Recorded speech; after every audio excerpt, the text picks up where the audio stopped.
Gospa varuhinja, hvala, da ste privolila v nekaj besed.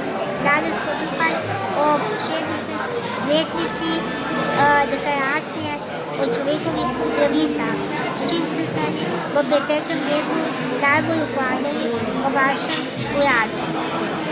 Ja, poleg rednega dela, ki ga predstavljajo naše pobude, smo se ukvarjali tudi z različnimi projekti. In eden največjih projektov, ki smo ga to leto izvajali, je bil pilotski projekt zagovorništva. Pripravili smo pa tudi posvetovanje o revščini in človekovih pravicah. To so bili ti redni projekti.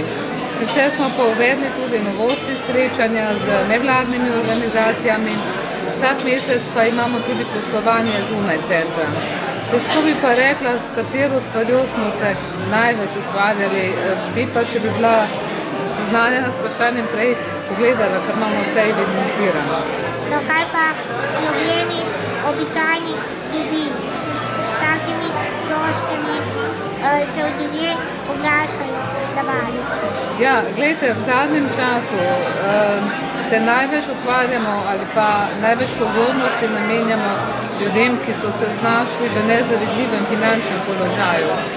Rečemo temu, kar revščina postaja vedno večji problem, zato ker je število ljudi, ki so zaradi revščine prizadeti z dneva v dan večje.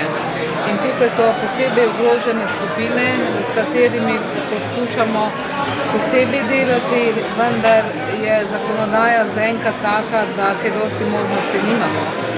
Med posebej ogroženimi zaradi revščine pa so ljudje, ki imajo seveda omejene dohodke in ob teh še povečane potrebe.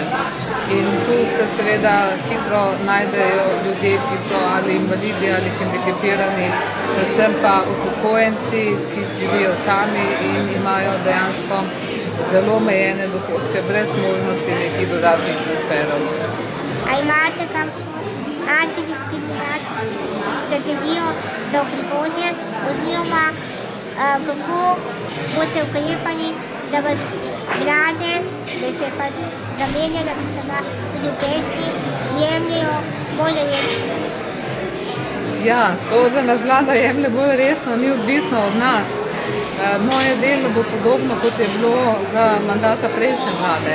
Ministre, ki pokrivajo področja povezana s človekovimi pravicami, bom povabila na delovne sestanke in bomo potem skupaj naredili načrt, srednjeročni seveda, kaj je za postoriti na posameznih področjih. Zdaj pa, ali me bodo jemali resno ali ne, se bo pa videlo čez kakšno leto ali pa dve. No, jaz vam želim veliko uspeha, tudi pač zato, ker bo to upam tudi nam koristilo.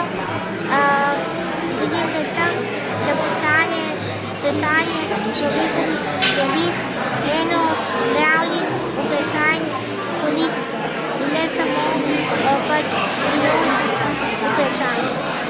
Hvala. Hvala vam za povabilo.